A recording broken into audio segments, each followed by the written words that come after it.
അവളുടെ കോളേജിന്റെ ആദ്യത്തെ ദിവസം ക്ലാസ് റൂമിൽ ഒറ്റയ്ക്കിരുന്ന് അവളുടെ ടിഫിൻ കഴിക്കുന്നുണ്ടായിരുന്നു. കോളേജിന്റെ പ്രിൻസിപ്പലിന്റെ മകൾ നയന അവളുടെ 2 കൂട്ടുകാരികളോടൊപ്പം അവിടെ എത്തി. നയന അഹങ്കാരമുള്ള കൂട്ടത്തിലായിരുന്നു. ക്ലാസ്സിലെ എല്ലാവർക്കും അവളെ പേടിയായിരുന്നു. എടി പെണ്ണെ, നീ പുതിയതാണോ? അതെ, ഇതെന്റെ ആദ്യത്തെ ദിവസമാണ്. ടിഫിനിൽ എന്താ കൊണ്ടുവന്നത്? മാഗി. നയന അവളുടെ ടിഫിൻ തട്ടിയെടുത്ത് ആഹാരം കഴിച്ചു. ടിഫിനിലെ ആഹാരം പാതി കഴിച്ചിട്ട് അവള് പറഞ്ഞു, നിന്റെ അമ്മയ്ക്കാണെങ്കിൽ ഒരു ബിരിയാണിയുടെ കടയില്ലേ? ഇനിയിപ്പോ അവര് മാഗി ഇത്രയും മോശമായിട്ട് ഉണ്ടാക്കിയിട്ടുണ്ടെങ്കിൽ ബിരിയാണി എത്ര മോശമായിരിക്കും. അവളുടെ അമ്മയെ കുറിച്ച് റിയ ഇതെല്ലാം കേട്ടപ്പം അവൾക്ക് ഒട്ടും ഇഷ്ടമായില്ല. അവള് നയനയോട് തിരിച്ചു പറഞ്ഞു, ടിഫിനിലെ ആഹാരം പാതി നക്കി തിന്നല്ലോ, എന്നിട്ടിപ്പോ പറയുന്നത് എന്നെ അമ്മ ഉണ്ടാക്കുന്ന ആഹാരം മോശമാത്രേ. വേറൊരാളുടെ അമ്മയെ കുറിച്ച് ഇങ്ങനെയൊക്കെ പറയുന്നത് നല്ല കാര്യമൊന്നുമല്ല. ഇന്ന് കോളേജിൽ പുതിയതായിട്ട് വന്ന പെൺകുട്ടി നയനയോട് മറുത്ത് സംസാരിച്ചു. നയനയ്ക്ക് അത് സഹിക്കാൻ പറ്റിയില്ല. രണ്ടുപേരും തമ്മില് ഒരുപാട് വഴക്കുണ്ടായി. നയന റിയയെ നന്നായിട്ട് പിടിച്ചു തള്ളി. അത് കാരണം റിയയുടെ ശരീരത്ത് പാടുകളുണ്ടായി. വീട്ടിലെത്തിയപ്പം റിയയുടെ അമ്മ അവളുടെ ദേഹത്തുള്ള പാടുകളെ കുറിച്ച് റിയയോട് ചോദിച്ചു. നടന്ന സംഭവമല്ല റിയ അവരോട് പറഞ്ഞു. നാളെ തന്നെ ചെന്ന് നമ്മൾ പ്രിൻസിപ്പളുടെ അടുത്ത് സംസാരിക്കുന്നു. ആ പെൺകുട്ടി പ്രിൻസിപ്പളുടെ മകളാണെന്ന് വെച്ച് കോളേജിൽ എന്ത് തോന്നിവാസവും കാണിക്കാമെന്നാണോ? അടുത്ത ദിവസം രാവിലെ റിയയും അവളുടെ അമ്മയും പ്രിൻസിപ്പലിനെ കാണാൻ പോയി. അയാളുടെ മകൾ നയനയാണ് ഇതൊക്കെ ചെയ്തെന്ന് പറഞ്ഞിട്ടും ഇതൊന്നും വിശ്വസിക്കാൻ പ്രിൻസിപ്പൽ തയ്യാറല്ല. അയാള് മറിച്ച് റിയയാണ് കുറ്റപ്പെടുത്തിയത്. റിയ വിഷമിച്ച് അവളുടെ ക്ലാസ്സിലേക്ക് പോയി. അവളുടെ അമ്മ അവരുടെ കടയിലേക്കും. ആ പെൺകുട്ടി ഇന്ന് നിന്നെ പിന്നെ ഉപദ്രവിച്ചോ? അതെ അമ്മേ, ടിഫിൻ കഴിക്കാനിരുന്നപ്പോ എല്ലാവരുടെ മുമ്പിൽ വെച്ച് നിങ്ങളുടെ ആഹാരത്തെ കുറിച്ച് അവള് കുറ്റം പറഞ്ഞു. ഇത് കേട്ട് എല്ലാവരും എന്നെ നോക്കി ചിരിച്ചു. നീ വിഷമിക്കണ്ട, നാളെ നിന്റെ ക്ലാസ്സിന് വേണ്ടി നല്ല ഒന്നാന്തരം ബിരിയാണി ഉണ്ടാക്കി ഞാൻ കൊടുത്തയക്കാം. റിയയും അവളുടെ അമ്മയും പരസ്പരം നോക്കി പുഞ്ചിരിച്ചു. അവരുടെ ഈ പുഞ്ചിരിയില് ഒരു രഹസ്യം ഒളിഞ്ഞിരിപ്പുണ്ട്, ഒരു അത്ഭുതമുള്ള രഹസ്യം. അടുത്ത ദിവസം റിയ കോളേജിൽ എത്തിയപ്പോ തന്നെ എല്ലാവർക്കും അവളുടെ ബാഗിൽ നിന്ന് ബിരിയാണിയുടെ മണം വന്നു. ഇത്രയ്ക്ക് രുചിയുള്ള മണം അവളുടെ ബാഗിൽ നിന്ന് തന്നെയാണോ വരുന്നതെന്ന് എല്ലാവരും അവളോട് ചോദിച്ചു. അതെ അതെ, ഇന്ന് എല്ലാവർക്കും കഴിക്കാനുള്ള ബിരിയാണി ഉണ്ട്. ക്ലാസ്സിലെ എല്ലാവർക്കും വേണ്ടി അമ്മ ബിരിയാണി കൊടുത്തയച്ചു. ലഞ്ച് ബ്രേക്കിൽ എല്ലാവരും റിയയുടെ മുൻപിൽ ലൈനിൽ വന്നു നിന്നു. ക്ലാസ് മുഴുവനും റിയയുടെ അമ്മ ഉണ്ടാക്കിയ ബിരിയാണി നന്നായിട്ട് രുചിച്ചു കഴിച്ചു. ഇപ്പൊ കാണാം തമാശ. ബിരിയാണി എല്ലാവരും കഴിച്ചു. ഇനി ബിരിയാണിയുടെ അത്ഭുതം കാണാനുള്ള സമയമായി. ലഞ്ച് ബ്രേക്കിന് ശേഷം സ്റ്റുഡൻസ് എല്ലാവരും ക്ലാസ്സിൽ ഇരിക്കുന്നുണ്ടായിരുന്നു. പെട്ടെന്ന് നയന ബെഞ്ചിന്റെ മുകളിൽ കയറി കൊരങ്ങിനെ പോലെ ആടുന്നു. റിയയെ ഒരുപാട് കളിയാക്കിയ നയനയും അവളുടെ കൂട്ടുകാരികളും ബെഞ്ചിന്റെ പുറത്ത് കയറിയിരുന്ന് കൊരങ്ങിനെ പോലെ ഡാൻസ് ആടി. നിങ്ങൾ മൂന്നും എന്താ ചെയ്യുന്നേ? വേഗം താഴെ ഇറങ്ങ്. Get out from my class. ഇപ്പൊ തന്നെ പുറത്തു പോകൂ. നേനയും അവളുടെ കൂട്ടുകാരികളും കാണിച്ച കോപ്രായം കണ്ട് എല്ലാവരും ചിരിച്ചു. നേനയെ വീട്ടിലേക്ക് പറഞ്ഞു വിട്ടു. അടുത്ത ദിവസം നേനയ്ക്ക് നാണം കാരണം ആരുടെയും മുഖത്ത് നോക്കാൻ പോലും കഴിഞ്ഞില്ല. അവൾക്ക് റിയയോട് ഒരുപാട് ദേഷ്യമുണ്ടായിരുന്നു. അവളെ ഈ അവസ്ഥയിൽ കൊണ്ടെത്തിച്ചതിന് അവൾക്ക് പകരം വീട്ടണം. ഈ റിയെ ഞാനുണ്ടല്ലോ, അവളുടെ കഥ ഇന്ന് കഴിക്കണം. അവളെ ഈ ക്ലാസ്സിൽ നിന്ന് പുറത്താക്കിയില്ലെങ്കിലേ എന്റെ പേര് നേനെന്നല്ല. കുറച്ചു ദിവസങ്ങൾ കഴിഞ്ഞ് നേന റിയയെ കോൾ ചെയ്തു. ഹലോ റിയ, നീ നാളെ കോളേജ് വരുന്നില്ലേ? അതെ, ഞാൻ വരുന്നുണ്ടല്ലോ. എന്തേ? അത് പിന്നെ ആക്ച്വലി എനിക്ക് നിന്റെ അമ്മ ഉണ്ടാക്കിയ ബിരിയാണി കഴിക്കണം എന്ന് ആഗ്രഹമുണ്ട്. അന്ന് കഴിച്ചപ്പോഴും നല്ല രുചിയുണ്ടായിരുന്നു. ഇനി നിനക്ക് വേണമെന്നുണ്ടെങ്കിൽ അതിനുവേണ്ടി ഞാൻ നിനക്ക് പണം തരാം. കുറച്ചധികം കൊണ്ടുവന്നോളൂ. എനിക്കത് എന്റെ അച്ഛനും കൊടുക്കണം എന്നുണ്ട്. അതിനെന്താ, തീർച്ചയായിട്ടും. നാളെ ഞാൻ ടിഫിനിൽ നിനക്കും സാറിനും വേണ്ടിയുള്ള ബിരിയാണി കൊണ്ടുവരാം. ഇതിലെന്തോ പ്രശ്നമുണ്ടെന്ന് റിയയ്ക്കും അവളുടെ അമ്മയ്ക്കും തോന്നി. അതുകൊണ്ട് റിയയുടെ അമ്മ ഒരിക്കൽ കൂടി അത്ഭുതം ഉപയോഗിച്ച് ബിരിയാണി ഉണ്ടാക്കി അവളുടെ കയ്യില് കോളേജിലേക്ക് പറഞ്ഞു വിട്ടു. നീ എത്തിയല്ലോ, ഇത്രയും നേരം കാത്തിരിക്കാൻ പോലും പറ്റിയില്ല എനിക്ക്. വാ, ഇപ്പൊ തന്നെ ചെന്ന് അച്ഛൻ അത് കൊടുക്കാം. പക്ഷേ പ്രിൻസിപ്പൽ സർ ഈ സമയത്ത് മീറ്റിംഗിലായിരിക്കുമല്ലോ.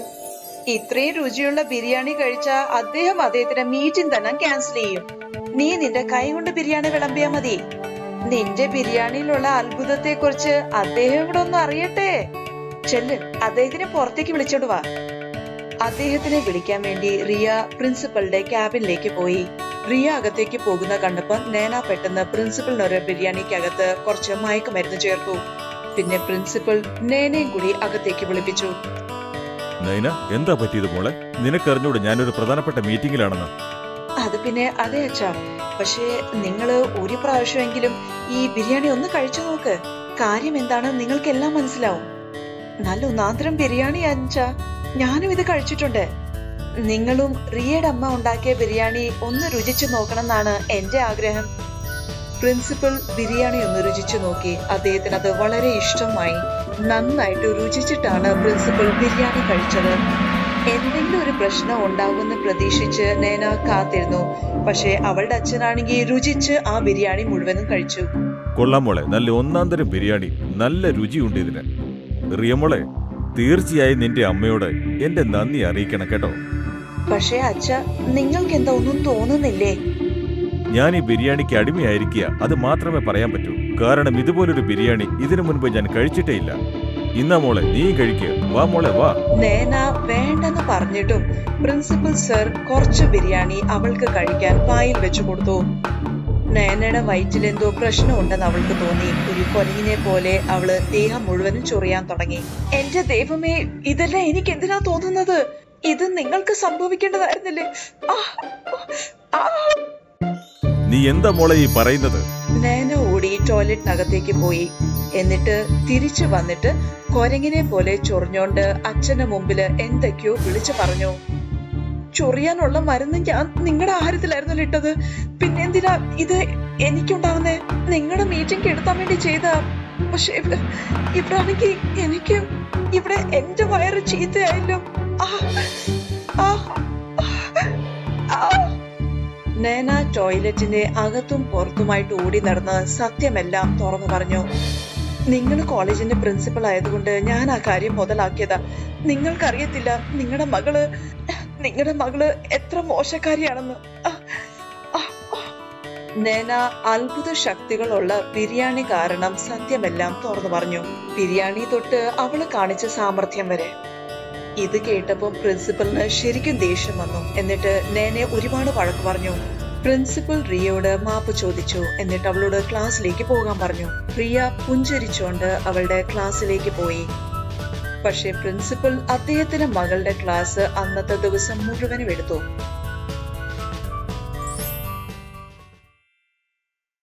ഇതൊരു ജാപ്പനീസ് കഥയാണ്. പണ്ട് ജപ്പാനില് ഷിൻസു എന്ന പേരുള്ള ഒരു ചെറുക്കൻ ഉണ്ടായിരുന്നു. ഷിൻസു ജാപ്പനീസ് അല്ലായിരുന്നു. അവൻ കൊറിയയിലെ ഏതോ ഒരു അനാഥാലയത്തിൽ നിന്ന് ഓടി ജപ്പാനിലേക്ക് വന്നതായിരുന്നു.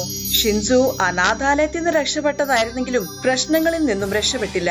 അവൻ നഗരത്തിലെ വലിയൊരു വ്യാപാരിയുടെ വീട്ടില് ജോലിക്ക് നിൽക്കുന്നുണ്ടായിരുന്നു. വ്യാപാരിയുടെ ഭാര്യ ഷിൻസുവിനെ ഒരു മിനിറ്റ് പോലും വെറുതെ ഇരിക്കാൻ സമ്മതിക്കത്തില്ല.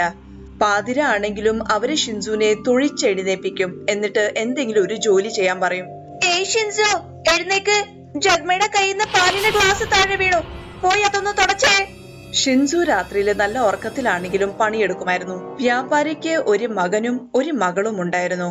ചെറുക്കന്റെ പേരായിരുന്നു ജഗ്മ, പെൺകുട്ടിയുടെ പേര് അരിഹിതോ. വ്യാപാരിയുടെ ആ കുടുംബത്തില് വ്യാപാരിയുടെ പെൺകുട്ടിക്ക് മാത്രമേ ദയ ഉണ്ടായിരുന്നുള്ളൂ. ഷിൻസുവിനോട് സ്നേഹപൂർവ്വം പെരുമാറുന്നത് അരിഹിതോ മാത്രമേ ഉണ്ടായിരുന്നുള്ളൂ. ഷിൻസു, ആഹാരം കഴിച്ചോ? ഇല്ല കൊച്ചമ്മേ, ഞാൻ ഇതുവരെ ഒന്നും കഴിച്ചിട്ടേ ഇല്ല. അരിഹിതോ ഷിൻസുവിന് പെട്ടെന്ന് തന്നെ ആഹാരം വിളമ്പിക്കൊടുത്തു. ആഹാരം കഴിക്കാനായിട്ട് ഷിൻസു പ്ലേറ്റ് ഇങ്ങോട്ട് മേടിച്ചപ്പം വ്യാപാരിയുടെ മകൻ ഓടി വന്ന് ആ പ്ലേറ്റ് തട്ടിയെടുത്തു. ഷിൻസു, ആഹാരം പിന്നെ കഴിച്ചാ മതി, ആദ്യം എനിക്ക് കഴിക്കാൻ ഓംപ്ലേറ്റ് ഉണ്ടാക്ക. ഒരു ദിവസം വ്യാപാരിയുടെ വീട്ടില് ഒരുപാട് അതിഥികൾ വന്നു. വ്യാപാരിയുടെ ഭാര്യ ഷിൻസുവിനോട് 1 മണിക്കൂറിനകം 10 ആൾക്കാർക്ക് വേണ്ടി ആഹാരം ഉണ്ടാക്കാൻ പറഞ്ഞു. ഷിൻസു പെട്ടെന്ന് ഉള്ളി മുറിക്കുമായിരുന്നു. വേഗത്തിലായതുകൊണ്ട് കത്തി കൊണ്ട് ഷിൻസുയുടെ കൈ മുറിഞ്ഞു. എന്നിട്ട് ചോര ഒഴുകാൻ തുടങ്ങി. ഷിൻസു വേഗം കിണറ്റിൻകരയിൽ അവന്റെ കൈ കഴുകാൻ പോയി. വേഗത്തിലായതുകൊണ്ട് ഒപ്പം കത്തിയും കൊണ്ടുപോയി. ഷിൻസു കിണറ്റിനകത്ത് തൊട്ടിയിട്ട് വെള്ളമെടുത്ത് അവന്റെ കൈ കഴുകാൻ തുടങ്ങി. കൈ തട്ടിയപ്പം കത്തി കിണറ്റിൽ വീണു. അവിടെ വീട്ടിൽ നിന്നാണെങ്കിലോ വ്യാപാരിയുടെ ഭാര്യ നല്ല ഒച്ചല് ഷിൻസുവിന് വഴക്ക് പറഞ്ഞു. ഷിൻസു, കെട്ടിയെടുത്ത് എവിടാ പോയത്? നീ 1 മണിക്കൂറിനകം ആഹാരം ഉണ്ടാക്കിയില്ലെങ്കിൽ പിന്നെ ഞാൻ നിന്നെ വെറുതെ വിടില്ല. ഇതാ ഞാൻ വരികയാണ് കൊച്ചമ്മേ. എന്റെ ദൈവമേ, ഇനി ഞാൻ എന്താ ചെയ്യുക? കയ്യിലുണ്ടായിരുന്ന കത്തി അറിയാതെ കിണറ്റിൽ വീണെന്ന് കൊച്ചമ്മ അറിഞ്ഞാൽ പിന്നെ അവരെന്നെ തല്ലി കൊല്ലുകയേ ഉള്ളൂ. ഷിൻസു കത്തിയെടുക്കാൻ കിണറ്റിനകത്ത് എടുത്തു ചാടി. താഴെ എത്തിയിട്ട് നോക്കിയപ്പം അവൻ നല്ല ഭംഗിയുള്ള സ്ഥലത്താണ് എത്തിയിരിക്കുന്നത്. അവിടെ നല്ല പച്ച നിറത്തിലെ മരം, മല, നദികളുണ്ട്. അല്ല, ഇതേതാണ് സ്ഥലം? അതെ സഹോദരോ, ഞാൻ ഇവിടെയാണ് ഉള്ളത്. എന്നെ ഇവിടുന്ന് എടുത്ത് നദിയിലിടാൻ പറ്റുമോ? ഞാൻ ഇങ്ങനെ ഇവിടെ കിടന്നാൽ ഒന്നും തന്നെ ശരിയാകില്ല. കല്ലിന് നല്ല ഭാരമുണ്ടായിരുന്നു. എന്നിട്ടും ഷിൻസോ അതിനെ പൊക്കിയെടുത്ത് നദിയുടെ അരികിൽ വെച്ചു. കല്ല് ഷിൻസോനോട് നന്ദി പറഞ്ഞു. ഷിൻസോ കുറച്ചുകൂടെ മുന്നിലേക്ക് പോയി. മുൻപില് ഷിൻസോ ഒരു ഓമ നിൽക്കുന്നതാണ് കണ്ടത്. അതെ സഹോദര, ഈ കപ്പളങ്ങ ഒന്ന് പറിച്ച് താഴേക്കിടാൻ പറ്റുമോ നിനക്ക്? എന്നെ ഒന്ന് സഹായിക്കണേ. എനിക്ക് എന്റെ ഭാരം ഒന്ന് കുറയ്ക്കാൻ വേണ്ടിയാ. ഷിൻസു ഓമയെ കേറി. എന്നിട്ട് അവൻ ഓമയ്ക്ക പറിച്ചു. ഈ കപ്പളങ്ങ ഇവിടെ ഇങ്ങനെ കിടന്ന പിന്നെ ഇത് കേടാവില്ലേ? ഇതുകൊണ്ട് ഞാൻ എന്ത് ചെയ്യാനാ? അടുത്ത് തന്നെ വേറൊരു ഗ്രാമമുണ്ട്. നിങ്ങൾ ഈ കപ്പളങ്ങ ആ ഗ്രാമത്തിൽ കൊണ്ടുപോയി വിറ്റാ മതി. ഷിൻസു ഗ്രാമത്തില് ഓമയ്ക്ക വിതരണം ചെയ്യാൻ പോയപ്പം അവൻ അവിടെ ഒരു പ്രായമായ മനുഷ്യനെ കണ്ടു. അതെ, അല്ല മോനെ, എനിക്ക് നല്ല സുഖമില്ല. എന്നോടൊപ്പം എന്റെ ഈ വീട്ടില് കുറച്ച് ദിവസം നിന്ന് നിനക്ക് എന്നെ ഒന്ന് സഹായിക്കാൻ പറ്റുമോ? പറയൂ മോനെ. അതിനെന്താ മുത്തശ്ശ, ഞാൻ നിങ്ങളെ തീർച്ചയായും സഹായിക്കാം. എനിക്ക് താമസിക്കാനേ ഒരു വീട് പോലുമില്ല. ഷിൻസു ഒരു മാസത്തോളം പ്രായമായ മനുഷ്യനെ നോക്കി. പ്രായമായ മനുഷ്യൻ അയാളുടെ ആരോഗ്യം പ്രാപിച്ചപ്പോ ഷിൻസു അയാളോട് പറഞ്ഞു, മുത്തശ്ശ, എനിക്കിവിടെ താമസിക്കുന്നതിന് ബുദ്ധിമുട്ടില്ല. പക്ഷേ എനിക്ക് എന്റെ കൊച്ചമ്മയുടെ അടുത്ത് തിരിച്ചു പോകണം. അവരെന്നെ കാത്തിരിക്കുന്നുണ്ടായിരിക്കും. ശരി മോനെ, നിന്റെ ഇഷ്ടം. പക്ഷെ നീ പോകുന്നതിന് മുൻപ് എനിക്ക് നിനക്ക് ഒരു സമ്മാനം തന്നാൽ കൊള്ളാമെന്നുണ്ട് മോനെ. ആ പ്രായമായ മനുഷ്യൻ ഷിൻസുവിന് ഒരു തന്തൂർ കൊടുത്തു. റൊട്ടി ഉണ്ടാക്കുന്ന പാത്രം. ഒരു പ്രാവശ്യം കൈകൊട്ടിയാൽ ഈ പാത്രം സാധാരണ റൊട്ടിയായിരിക്കും ഉണ്ടാക്കിത്തരുന്നത്. 2 പ്രാവശ്യം കൈകൊട്ടിയാൽ വെള്ളി കൊണ്ടുള്ള റൊട്ടിയും 3 പ്രാവശ്യം കൈകൊട്ടിയാൽ സ്വർണം കൊണ്ടുള്ള റൊട്ടിയും ഉണ്ടാക്കിത്തരും. നിന്റെ ആവശ്യം എന്താണെന്ന് വെച്ചാൽ അതനുസരിച്ച് ചെയ്താൽ മാത്രം മതി. ഇനി നീ ഒന്ന് കണ്ണടച്ചാൽ മതി. നീ ഏത് സ്ഥലത്ത് നിന്നാണോ വന്നത്, ഞാൻ നിന്നെ തിരിച്ച് ആ സ്ഥലത്ത് കൊണ്ടുചെന്നാക്കാം. മനസ്സിലായോ?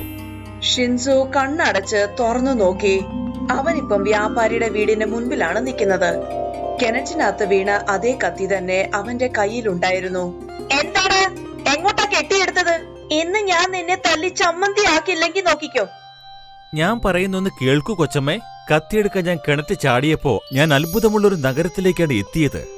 ഷിൻസു വ്യാപാരിയുടെ ഭാര്യയോട് കാര്യങ്ങളെല്ലാം തുറന്നു പറഞ്ഞു. ഷിൻസുവിന് സ്വർണ്ണ റൊട്ടി ഉണ്ടാക്കുന്ന തന്തൂർ കിട്ടിയെന്നുള്ള കാര്യം വ്യാപാരിയുടെ ഭാര്യ അറിഞ്ഞപ്പോ തൊട്ട് അവരവരുടെ മകളുടെ വിവാഹം ഷിൻസുവിനോട് ചെയ്യിപ്പിച്ചു. അരഹിതോ ഭാര്യയായിട്ട് കിട്ടിയപ്പോ ഷിൻസുവിന് സന്തോഷമായി. അവൻ വലിയൊരു വീടുണ്ടാക്കി അവിടെ താമസമായി. വ്യാപാരിയുടെ ഭാര്യ വേണമെന്ന് വെച്ച് അവരുടെ മകൻ ജഗ്മയെ ആ കിണറ്റിനകത്ത് എടുത്തു ചാടാൻ പറഞ്ഞു. പക്ഷെ എനിക്ക് കിണറ്റിലെടുത്ത് ചാടണ്ട. നീ എടുത്ത് ചാടുമോനെ. ഷിൻസുവിനെ കിട്ടിയതുപോലെ അത്ഭുതമുള്ള തന്തൂർ ഇനി ചിലപ്പോ നിനക്കും കിട്ടിയാലോ. അത്ഭുതമുള്ള തന്തൂർ കിട്ടുമെന്നുള്ള അത്യാഗ്രഹത്തില് ജഗ്മ എടുത്തു ചാടി. അത്ഭുതമുള്ള ആ നഗരത്തില് അവനും എത്തി. ഒരു കല്ല് അവനെ ഒച്ചയിട്ട് വിളിച്ചു. അവിടെ നിൽക്കണ സഹോദര, എന്നെ എടുത്ത് നദിയിലിടാൻ നിങ്ങൾക്ക് പറ്റുമോ? ഇല്ല, ഇത്രയും ഭാരമുള്ള കല്ല് ചുമക്കാൻ എനിക്കെങ്ങും പറ്റില്ല. ജഗ്മ കുറച്ചുകൂടെ മുൻപിൽ പോയപ്പം അവൻ ഒരു ഓമ നിൽക്കുന്നത് കണ്ടു. അതെ സഹോദര, ഇതിലെ കുറച്ച് കപ്പളങ്ങ പറിച്ച് താഴെയിട്ട് നിങ്ങൾക്ക് എന്നെ ഒന്ന് സഹായിക്കാൻ പറ്റുമോ? അതൊന്നും പറ്റില്ല. ഇത്രയും ഉയരമുള്ള മരത്തിൽ നിന്ന് ഞാൻ താഴെ വീണാ പിന്നെ എന്റെ കാര്യം അതോ ഗതി. അവസാനം അവൻ അതേ പ്രായമുള്ള മനുഷ്യനെ കണ്ടെത്തി. മോനെ, എനിക്ക് തീരെ സുഖമില്ല. നിനക്ക് ഇവിടെ നിന്ന് എന്നെ ഒന്ന് സഹായിക്കാൻ പറ്റുമോ? ജഗ്മയ്ക്ക് അറിയാമായിരുന്നു ഷിൻസുന് അത്ഭുതമുള്ള തന്തൂർ കൊടുത്തത് ഈ പ്രായമായ മനുഷ്യൻ തന്നെയാണെന്ന്. അതുകൊണ്ടാണ് പ്രായമായ ആ മനുഷ്യനെ നോക്കാൻ ജഗ്മ സമ്മതിച്ചത്. പക്ഷെ ജഗ്മ ചെയ്യുന്നതിലൊന്നും ആത്മാർത്ഥതയില്ലായിരുന്നു. തിരിച്ചു വീട്ടിൽ പോകണമായിരുന്നു ജഗ്മയ്ക്ക് വാശി.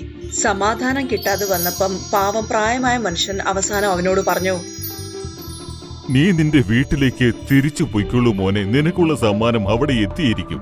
കണ്ണടച്ച് തുറന്നപ്പം ജഗ്മ അവന്റെ വീടിന് മുമ്പിൽ നിൽപ്പുണ്ടായിരുന്നു. അവനോടൊപ്പം അവിടെ തന്തൂറും ഉണ്ടായിരുന്നു. ജഗ്മയും ജഗ്മയുടെ അമ്മയും ഒരുപാട് സന്തോഷിച്ചു. അവർക്ക് അത്ഭുതമുള്ള തന്തൂർ കിട്ടിയെന്നോർത്ത്. പക്ഷെ ജഗ്മ തന്തൂറിന്റെ മുമ്പില് കൈ കൊട്ടിയപ്പം അതിനകത്തുനിന്ന് ബലൂണ് പോലെ കറുത്ത പുക മാത്രമേ പുറത്തു വന്നുള്ളൂ. ആ കറുത്ത പുക ജഗ്മയും അവന്റെ അമ്മയുടെ മുഖത്ത് വന്നു വീണു. രണ്ടുപേരുടെ മുഖം കറുത്തുപോയി. അവരെ മുഖത്ത് സോപ്പ് തേച്ച് ഒരച്ചൊരച്ച് കഴുകി. പക്ഷേ ആ കറുത്ത പാട് അവരുടെ മുഖത്തുനിന്ന് മാഞ്ഞു പോയില്ല. ഒരു ഗ്രാമത്തിൽ സൂക്ക എന്നും ലെംബു എന്നും പേരുള്ള 2 സഹോദരങ്ങൾ ഉണ്ടായിരുന്നു. പക്ഷെ അവർ രണ്ടുപേരും എന്നും വഴക്കായിരുന്നു. രണ്ടുപേരുടെയും മനസ്സിൽ എപ്പോഴും ഈഗോ മാത്രമായിരുന്നു. അതുകൊണ്ട് എല്ലാ ദിവസവും ഇവർ രണ്ടുപേരും തമ്മിൽ വഴക്കായിരുന്നു. അമ്മ അവരെ സമാധാനിപ്പിക്കാൻ ശ്രമിക്കുമായിരുന്നു. പക്ഷെ അവർ രണ്ടുപേരും അമ്മയുടെ വാക്കുകൾ കേൾക്കില്ലായിരുന്നു. ഈ സന്ദർഭം ചതുർ നന്നായിട്ട് ഉപയോഗിച്ചു. എല്ലാ ദിവസവും രണ്ടുപേരും അവരവരുടെ ജോലികൾ മാറ്റിക്കൊണ്ടേയിരുന്നു. ഒരു ദിവസം സൂക്ക ബിരിയാണി കട ഇട്ടിട്ടുണ്ടായിരുന്നു. അതേസമയം ലെംബു പേരക്കകൾ വിൽക്കുന്നുണ്ടായിരുന്നു. ദേവിടെ നോക്കല്ലമ്പോ, എന്റെ കൂടെ നീ മത്സരിക്കാൻ പേരക്ക കട ഉണ്ടാക്കി. അതുകൊണ്ട് ഞാൻ ചിക്കൻ ബിരിയാണി കടയും വിട്ടു. ഇതാ കണ്ടില്ലേ, ഇതിനു മേലെ നീ എന്നെ ഒരു ശല്യം ചെയ്യാൻ പാടില്ല. നീ അങ്ങനെ ചെയ്താലേ നിന്റെ സമയം മോശമായിരിക്കും. ദേവിടെ നോക്ക്, ഇത് നീ എന്നോട് സ്നേഹത്തോടെ പറഞ്ഞിട്ടുണ്ടെങ്കിൽ ഞാൻ കുറച്ചെങ്കിലും കേട്ടിട്ടുണ്ടാവും. പക്ഷെ നീ എന്താ ചെയ്യുന്നത്? നീ എന്നെ പേടിപ്പിക്കാണ്. എന്നാ നോക്കിക്കോ മോനെ, നാളെ തൊട്ട് ഞാനും ബിരിയാണി കട വെക്കാൻ പോവുകയാണ്. പക്ഷെ ഈ പ്രാവശ്യം നിന്റെ കച്ചവടം ഞാൻ പൊളിക്കും. ശരി, നമുക്ക് കാണാലോ രണ്ടുപേരിൽ ആരാ ജയിക്കുന്നത്. രണ്ടുപേരും മത്സരിച്ച് സംസാരിച്ചുകൊണ്ടിരുന്നു. അപ്പോഴാണ് ചതുർ അവിടേക്ക് വന്നത്. എന്താ ഇത് മക്കളെ, രാവിലെ തന്നെ ഇങ്ങനെ തല്ലുകൂടുകയാണോ നിങ്ങള്? സൂക്ക, നീ എന്താ ബിരിയാണി കട ഇട്ടിട്ടുണ്ട്? അതും ചിക്കൻ. ആ ശരി, നീ ഒരു പ്ലേറ്റ് എടുക്ക്, ഞാൻ കഴിച്ചു നോക്കട്ടെ എങ്ങനെ ഉണ്ടെന്ന്. ചതുരേട്ടാ, ഈ കട നിങ്ങളുടെ കട പോലെയാണ്. നിങ്ങൾക്ക് എത്ര വേണമെങ്കിൽ നിങ്ങൾ എടുക്കാം. ചതുർ പണം കൊടുക്കാതെ നിറയെ ബിരിയാണി കഴിച്ചു. അവൻ സൂക്കയുടെ ബിരിയാണിയെ പറ്റി പുകഴ്ത്തി പറഞ്ഞുകൊണ്ടിരുന്നു. ഇങ്ങനെ പറയുന്നത് ലെംബുവിന് തീരെ ഇഷ്ടപ്പെട്ടില്ല. സൂക്ക, നിന്റെ ബിരിയാണി അടിപൊളിയായിരുന്നു. കഴിച്ചിട്ട് നല്ല തൃപ്തിയുണ്ട്. ഇവിടെയുള്ള ജനങ്ങൾക്കൊക്കെ തീർച്ചയായിട്ടും ഇഷ്ടാവും. ഇതൊക്കെ ചേട്ടാ, നാളെ എന്റെ കൈ കൊണ്ട് ഞാൻ ബിരിയാണി ഉണ്ടാക്കാം. അത് വന്ന് നിങ്ങൾ കഴിച്ചു നോക്ക്, നിങ്ങൾക്കത് തീർച്ചയായിട്ടും ഇഷ്ടാവും. ശരി മോനെ, നീ പറയുന്ന പോലെ തന്നെ ചെയ്യാം. ഇപ്പൊ നിന്റെ കയ്യിലുള്ള പേരക്കൊക്കെ താ. നിന്റെ പേരക്കൊന്നും കുറഞ്ഞ കാര്യമൊന്നല്ല. ലെംബുവിന് ചെറിയ രീതിയിൽ പുകഴ്ത്തിയാലും മതി, അവന് സന്തോഷമാകും. അതുകൊണ്ട് ചതുറിന് ഫ്രീ ആയിട്ട് പേരക്കയും കിട്ടി. സുക്കു ഒരു ദിവസം മുഴുവൻ ബിരിയാണി ഒരു പ്ലേറ്റ് 50 രൂപയ്ക്ക് വിറ്റു. സൂക്കയ്ക്ക് അന്നത്തെ ദിവസം നല്ല വരുമാനം കിട്ടി. അത് കണ്ട് ലെംബുവിന് ദേഷ്യം വന്നു. വൈകുന്നേരം രണ്ടുപേരും അവരുടെ വീട്ടിലേക്ക് പോയി. പിറ്റേ ദിവസം ലെംബു സൂക്ക വരുന്നതിന് മുൻപ് അവന്റെ വണ്ടി എടുത്ത് പുറപ്പെട്ടു. എന്നിട്ട് അവിടെ ബോർഡിൽ ഒരു ബിരിയാണി ഒരു പ്ലേറ്റ് 40 രൂപ എന്ന് എഴുതി വെച്ചു. കുറച്ചു സമയത്തിന് ശേഷം സൂക്ക അവിടെ എത്തിച്ചേർന്നു. മണ്ടാ, ഇത്രയും വില കുറഞ്ഞിട്ടാണ് ബിരിയാണി വെക്കുന്നത്. ഇന്നും നിന്റെ ബിരിയാണി നീ എങ്ങനെയാ വിൽക്കുന്നത് ഞാൻ ഒന്ന് നോക്കട്ടെ. 2 കടയിലെയും ബിരിയാണി വില നോക്കി ജനങ്ങളെല്ലാം ലെംബുവിന്റെ അടുത്തേക്കാണ് പോയത്. ബിരിയാണി വില ലെംബുവിന്റെ കടയിൽ കുറവായതുകൊണ്ട് എല്ലാവരും അവിടെ നിന്നാണ് വാങ്ങിച്ചത്. ഇത് കണ്ടതും സൂക്കയ്ക്ക് തോന്നി, എന്റെ ബിരിയാണി വില കുറച്ചാലോ. 50 രൂപ എഴുതിയിരിക്കുന്ന ബിരിയാണി അവൻ 40 രൂപ എഴുതി. ഇപ്പോ 2 പേരുടെ കടയിലും സെയിം വിലയാണ്. വൈകുന്നേരം രണ്ടുപേരും അവരുടെ വീട്ടിലേക്ക് പോയി. ഞാനിന്നൊരു കാര്യം അറിഞ്ഞല്ലോ, രണ്ടുപേരും ഇന്ന് നഷ്ടത്തിലാ വന്നതെന്ന്. അമ്മേ, ഇവൻ എന്നെ പേടിപ്പിച്ചു. ഇപ്പൊ ഞാൻ ഇവന്റെ കട മൂടാതെ സമ്മതിക്കാൻ പറ്റില്ല. അമ്മേ, നിങ്ങൾക്കൊരു കാര്യം മനസ്സിലായിട്ടില്ലെങ്കിൽ നിങ്ങൾ മിണ്ടാതെ അവിടെ ഇരിക്കണം. ശരി മക്കളെ, ഇനി ഞാൻ ഒന്നും പറയില്ല. നിങ്ങൾ രണ്ടുപേരും എന്തെങ്കിലുമൊക്കെ ചെയ്യ്. ഒരു ദിവസം രാവിലെ ചതുർ സൂക്കയെ കാണാൻ വന്നു. വരൂ ചിത്രേട്ടാ, വന്ന് ഇരിക്കേ. നോക്കു മോനെ, നിനക്ക് കച്ചവടം എങ്ങനെയാണെന്ന് ഞാൻ പറഞ്ഞുതരാം. നീ എന്റെ സ്വന്തമല്ലേ. ചേട്ടാ, ഇത്ര കാലം നിങ്ങൾ പറയുന്നൊക്കെ കേട്ടിട്ടാണ് ഞങ്ങൾ കച്ചവടം ചെയ്യുന്നത്. എന്നാ ഇനി മുതൽ നീ ബിരിയാണി 5 റുപ്യക്ക് വിക്ക്. ബിരിയാണി 5 റുപ്യക്ക് വിറ്റാൽ എനിക്ക് ചിക്കൻ പോലും വാങ്ങാൻ പറ്റില്ലല്ലോ. നിനക്ക് നിന്റെ അനിയനെ തോൽപ്പിക്കണ്ടേ, അതുകൊണ്ട് നിന്റെ കൈകാശിട്ടിട്ട് എല്ലാം സാധനം വാങ്ങിക്കടോ. പക്ഷേ എന്റെ അടുത്ത് പൈസ ഇല്ലല്ലോ ചേട്ടാ.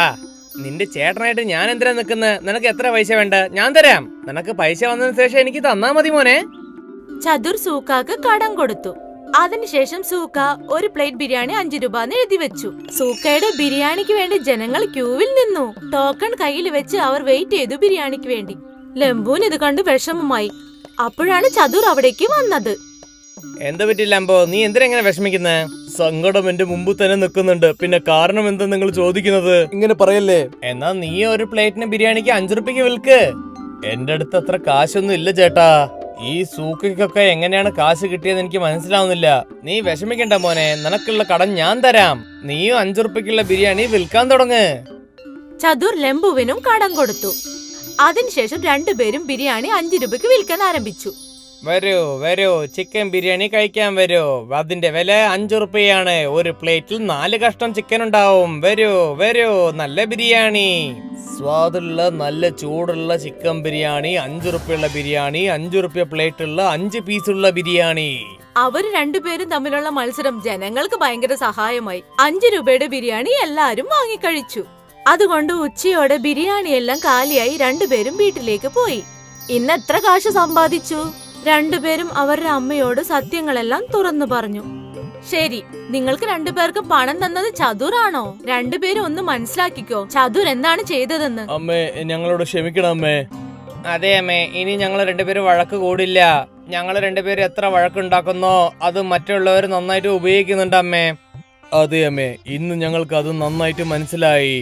ഇനി മുതൽ ഞങ്ങൾ നന്നായിട്ട് ഉണ്ടായിക്കോളാം. ആ ചത്തുറിന് ഞങ്ങൾ ഒരു പണി കൊടുത്തിട്ടേ പറ്റൂ.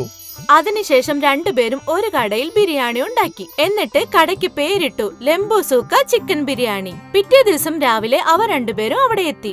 ചതുർ അവിടെ എത്തി അവരെ കണ്ടതും അത്ഭുതപ്പെട്ടു. അവരും രണ്ടുപേരും തമ്മിലുള്ള ഒത്തൊരുമ കണ്ടിട്ട് ഇനി ഇവിടെ നിന്നിട്ട് ശരിയാവില്ല, ഓടിപ്പോകാമെന്ന് കരുതി.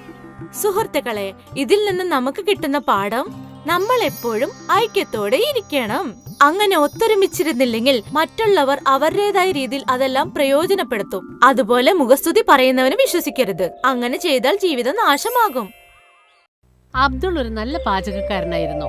അയാൾക്ക് സുൽത്താൻ മിയയുടെ ഹോട്ടലിൽ തന്തൂരി ഉണ്ടാക്കുന്ന ജോലിയായിരുന്നു. എനിക്കൊരു തന്തൂരി പാർസലാക്കൂ. ഇപ്പൊ തരാം. അബ്ദുള്ളക്ക, നിങ്ങളുടെ കൈകൊണ്ട് ഉണ്ടാക്കുന്ന തന്തൂരി സൂപ്പറാണ്. ഞാൻ പല ഹോട്ടലുകളിലും തന്തൂരി കഴിച്ചിട്ടുണ്ട്. പക്ഷേ നിങ്ങളുടെ കൈപുണ്യം വേറെ ആർക്കും ഞാൻ കണ്ടിട്ടേയില്ല. നന്ദി. എന്റെ തന്തൂരി നിങ്ങൾക്ക് ഇഷ്ടപ്പെട്ടല്ലോ. എനിക്കത് കേട്ടാൽ മതി. അബ്ദുൾ വർഷങ്ങളായി ആ ഹോട്ടലിൽ ജോലി ചെയ്തുകൊണ്ടിരിക്കുന്നു. പ്രശ്നങ്ങളില്ലാതെ എല്ലാം നടന്നുകൊണ്ടിരുന്നു. പിന്നീട് ഒരു ദിവസം സുൽത്താൻ മിയയുടെ മകൻ അഫ്സൽ ഹോട്ടലിന്റെ ചുമതല ഏറ്റെടുത്തു. സാർ, നിങ്ങളുടെ ഹോട്ടലിലെ തന്തൂരി സൂപ്പറാണ്. ആ എനിക്കറിയാം. പല കസ്റ്റമേഴ്സും അബ്ദുള്ളയുടെ തന്തൂരിയെ കുറിച്ച് പറയുന്നുണ്ട്. അത് കേട്ടപ്പോൾ അബ്ദുൾ സന്തോഷിച്ചു. അഫ്സലിന്റെ മനസ്സിലുണ്ടായിരുന്ന കണക്കുകൂട്ടലുകളെ കുറിച്ച് അയാൾ അറിഞ്ഞിട്ടുണ്ടായിരുന്നില്ല. തന്തൂരി കൗണ്ടർ വലുതാക്കണമെന്ന് അഫ്സൽ തീരുമാനിച്ചിട്ടുണ്ടായിരുന്നു. വേറെയും ചില പാചകക്കാരെ അവിടെ നിയമിക്കണം എന്നും. അബ്ദുള്ളക്ക, നിങ്ങൾ വേറെയും 1-2 പേർക്ക് നിങ്ങളെപ്പോലെ തന്തൂരി ഉണ്ടാക്കാൻ പഠിപ്പിച്ചു കൊടുക്കണം. എന്താണെന്ന് വെച്ചാൽ, ഞാൻ തന്തൂരി കൗണ്ടർ വലുതാക്കാൻ പോവുകയാണ്. അപ്പോഴേ എനിക്ക് നിറയെ ഓർഡർ വരികയുള്ളൂ. തീർച്ചയായും ഞാൻ എല്ലാ പാചകക്കാരനും പറഞ്ഞു കൊടുക്കാം. അത് കേട്ട് അഫ്സൽ സന്തോഷിച്ചു. കുറച്ചു ദിവസത്തിനു ശേഷം തന്തൂരി കൗണ്ടർ വലുതായി. വേറെയും 2 പാചകക്കാരെ കൗണ്ടറിൽ നിയമിച്ചു, അൽത്താഫും അർബാസും. ഞാൻ ചെയ്യുന്നത് ശ്രദ്ധിച്ച് കണ്ടുപിടിക്കണം. എന്നെപ്പോലെ നന്നായി തന്തൂരി ഉണ്ടാക്കിയാൽ കസ്റ്റമേഴ്സ് നിങ്ങളെയും അഭിനന്ദിക്കും. അബ്ദുൾ 2 പേർക്കും തന്തൂരി രുചിയായിട്ടുണ്ടാക്കാൻ പഠിപ്പിച്ചു കൊടുത്തു. ചില ദിവസങ്ങൾക്കകം അവർ 2 പേരും തന്തൂരി നന്നായിട്ടുണ്ടാക്കാൻ പഠിച്ചു. എനിക്ക് വിശ്വാസമുണ്ട്, പകലിൽ ഈ ഹോട്ടലിൽ 2 മടങ്ങും രാത്രിയിൽ 4 മടങ്ങും ബിസിനസ് നടക്കും. നിങ്ങളുടെ വാക്ക് ബലിക്കട്ടെ അബ്ദുള്ളക്ക. അബ്ദുൾ നല്ല മനസ്സോടെ പുതിയ 2 പേർക്കും തന്തൂരി ഉണ്ടാക്കുന്നത് പഠിപ്പിച്ചു കൊടുത്തു. പക്ഷെ അഫ്സൽ വളരെ തന്ത്രശാലിയായിരുന്നു. അവന്റെ മനസ്സിൽ പണം ഉണ്ടാക്കണമെന്ന വിചാരമേ ഉണ്ടായിരുന്നുള്ളൂ. അതുകൊണ്ട് അവൻ ഒരു പുതിയ പോൾട്രിക്കാരനുമായി കച്ചവടം സംസാരിച്ചു. ആ പോൾട്രിക്കാരൻ ചത്തുപോയ കോഴികളെ കുറഞ്ഞ വിലയ്ക്ക് അഫ്സലിന് വിറ്റുകൊണ്ടിരുന്നു. അങ്ങനെ അഫ്സലിന്റെ വ്യാപാരം വർദ്ധിച്ചു. തന്തൂരി കൗണ്ടർ വലുതായതുകൊണ്ട് കസ്റ്റമേഴ്സും കൂടുതൽ വരാൻ തുടങ്ങി. എല്ലാം നന്നായി നടന്നുകൊണ്ടിരുന്നു. എന്നാൽ ഒരു ദിവസം അബ്ദുൾ പകലും രാത്രിയും ജോലി ചെയ്തുകൊണ്ടിരുന്നപ്പോൾ ഹോട്ടലിന്റെ ഉടമ സുൽത്താൻ അവിടേക്ക് വന്നു. മോനെ അഫ്സലെ, ഹോട്ടൽ എങ്ങനെ നടക്കുന്നു? നന്നായി നടക്കുന്നുണ്ട്. അതുപോട്ടെ, നീ കോഴി വാങ്ങുന്ന സ്ഥലം മാറ്റി എന്നാണല്ലോ കേട്ടത്. അതെ വാപ്പ, ഈ പുതിയ കോഴിക്കടക്കാരൻ കുറഞ്ഞ വിലയിൽ കോഴി സപ്ലൈ ചെയ്യുന്നുണ്ട്. അതെയോ? അതെങ്ങനെ? കാരണം അതെല്ലാം ചത്തുപോയ കോഴികളാണ് വാപ്പ. എന്റെ അള്ളാ, നീ എന്തിനാ ഈ അന്യായം ചെയ്യുന്നത്? ഇത് പാവമാണ്. അങ്ങനെയൊന്നും ചെയ്യരുത്. നമ്മൾ കൊടുക്കുന്ന തന്തൂരി കഴിച്ചിട്ട് ആർക്കെങ്കിലും സുഖമില്ലാതെ ആയാൽ അള്ളാവും നമുക്ക് ഒരിക്കലും മാപ്പ് തരില്ല മോനെ. അങ്ങനെയൊന്നും നടക്കില്ല വാപ്പ. എല്ലാ ഹോട്ടലുകാരും അങ്ങനെയാണ് ചെയ്യുന്നത്. എന്റെ ഫ്രണ്ട്സിന്റെ ഹോട്ടലിലൊക്കെ ഇതാണ് ചെയ്യുന്നത്. ഇതുവരെ ആർക്കും അസുഖം വന്നിട്ടില്ല, ഇനി വരാനും പോകുന്നില്ല. നിന്നെ ഉപദേശിക്കേണ്ടത് എന്റെ കടമയാണ്. അതിനുശേഷം നിന്റെ ഇഷ്ടം. ഇന്നു മുതൽ ഈ ഹോട്ടൽ നിന്റേതാണ്. ഇനി നീയാണ് മുതലാളി. നല്ലതോ ചീത്തയോ അതെല്ലാം നിന്റെ കയ്യിലാണ് ഉള്ളത്. എന്നാൽ ഞാൻ പോവാ. സുൽത്താൻ മിയ അവിടെ നിന്ന് പോയി. അവരുടെ സംഭാഷണം മുഴുവനും അബ്ദുൾ കേട്ടുകൊണ്ടിരിക്കുന്നുണ്ടായിരുന്നു.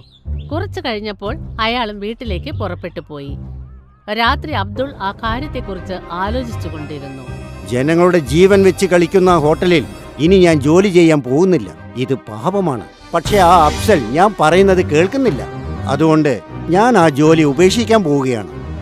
സുൽത്താൻ ഹോട്ടലിലെ പാചകക്കാരന്റെ ജോലി ഉപേക്ഷിക്കണമെന്ന് അബ്ദുൾ തീരുമാനിച്ചു. അടുത്ത ദിവസം അയാൾ ഹോട്ടലിലേക്ക് ചെന്നു. നിങ്ങൾ സംസാരിച്ചതൊക്കെ ഞാൻ കേട്ടു. ഇനി ഇവിടെ ജോലി ചെയ്യാൻ എന്റെ മനസ്സ് അനുവദിക്കുന്നില്ല. ഞാൻ ഇവിടുത്തെ ജോലി വിടാൻ തീരുമാനിച്ചിരിക്കുന്നു. ആയിക്കോട്ടെ, നിങ്ങൾ എന്ത് വിചാരിച്ചു? നിങ്ങൾ പോയാൽ ഈ ഹോട്ടൽ അടച്ചിടുമെന്നോ? അത് നടക്കില്ല. പക്ഷെ നിങ്ങൾക്ക് വേറെ ഒരു ഹോട്ടലിലും ജോലി കിട്ടില്ല. അത് ഉറപ്പാ അബ്ദുള്ളക്ക. അങ്ങനെ ആയിക്കോട്ടെ, ജോലി ഇല്ലെങ്കിലും സാരമില്ല. ഇങ്ങനെ ആൾക്കാരെ പറ്റിച്ച് സമ്പാദിക്കാൻ ഇഷ്ടമല്ല. ഇങ്ങനെ പറഞ്ഞ് അബ്ദുൾ അവിടെ നിന്ന് പോയി. അയാൾ പല ഹോട്ടലുകളിലും ജോലി അന്വേഷിച്ചു കൊണ്ടിരുന്നു. പക്ഷെ അയാൾക്ക് എവിടെയും ജോലി കിട്ടിയില്ല.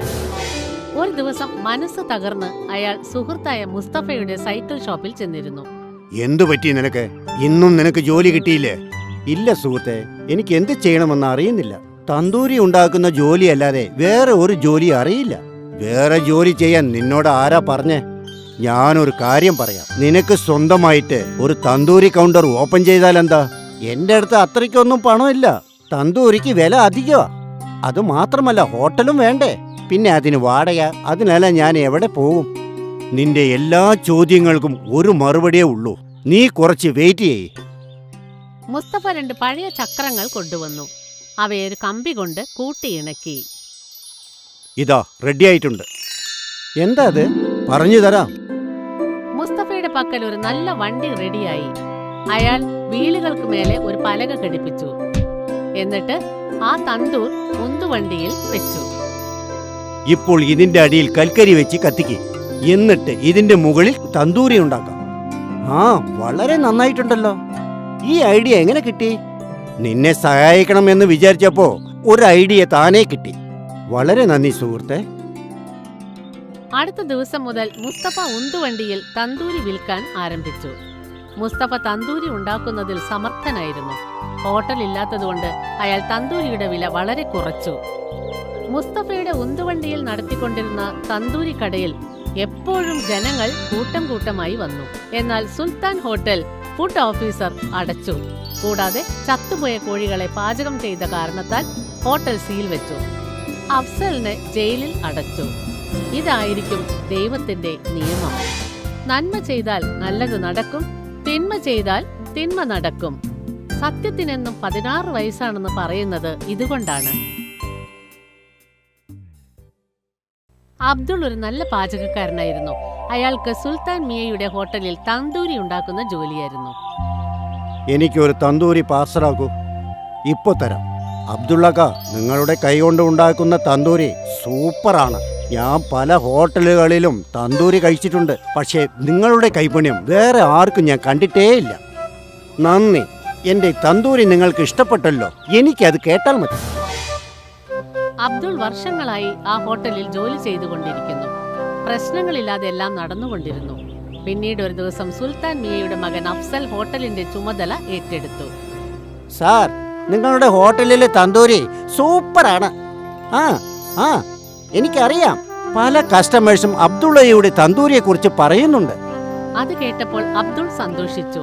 അഫ്സലിന്റെ മനസ്സിലുണ്ടായിരുന്ന കണക്കുകൂട്ടലുകളെ കുറിച്ച് അയാൾ അറിഞ്ഞിട്ടുണ്ടായിരുന്നില്ല. തന്തൂരി കൗണ്ടർ വലുതാക്കണമെന്ന് അഫ്സൽ തീരുമാനിച്ചിട്ടുണ്ടായിരുന്നു.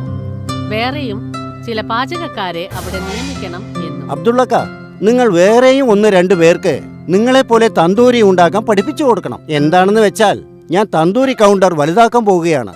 അപ്പോഴേ എനിക്ക് നിറയെ ഓർഡർ വരികയുള്ളൂ. തീർച്ചയായും ഞാൻ എല്ലാ പാചകക്കാരനും പറഞ്ഞു കൊടുക്കാം. അത് കേട്ട് അഫ്സൽ സന്തോഷിച്ചു. കുറച്ചു ദിവസത്തിനു ശേഷം തന്തൂരി കൗണ്ടർ വലുതായി.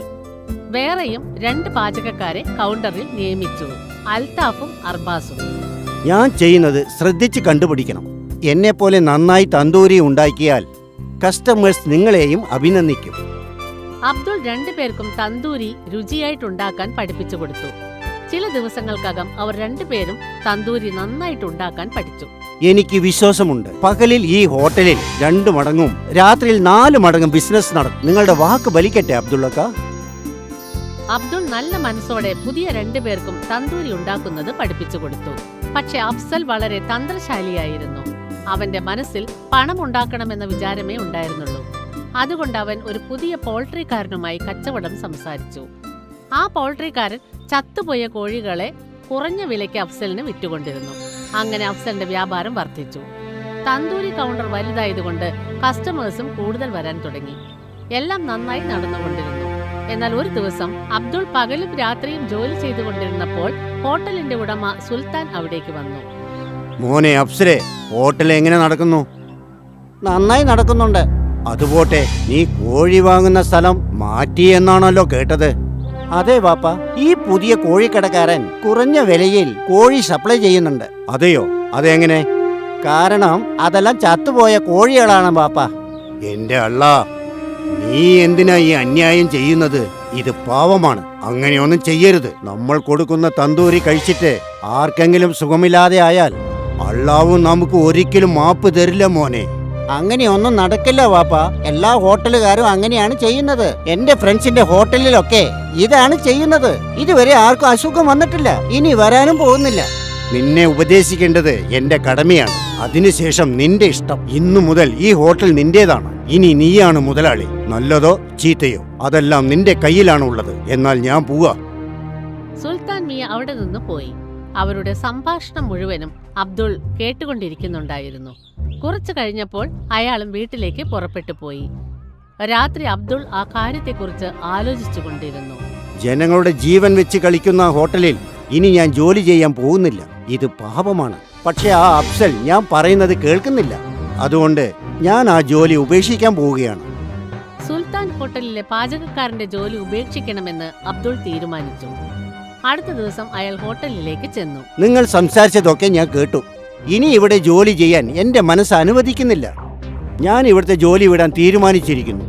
ആയിക്കോട്ടെ, നിങ്ങൾ എന്ത് വിചാരിച്ചു? നിങ്ങൾ പോയാൽ ഈ ഹോട്ടൽ അടച്ചിടുമെന്നോ? അത് നടക്കില്ല. പക്ഷെ നിങ്ങൾക്ക് വേറെ ഒരു ഹോട്ടലിലും ജോലി കിട്ടില്ല. അത് ഉറപ്പാ അബ്ദുള്ളക്ക.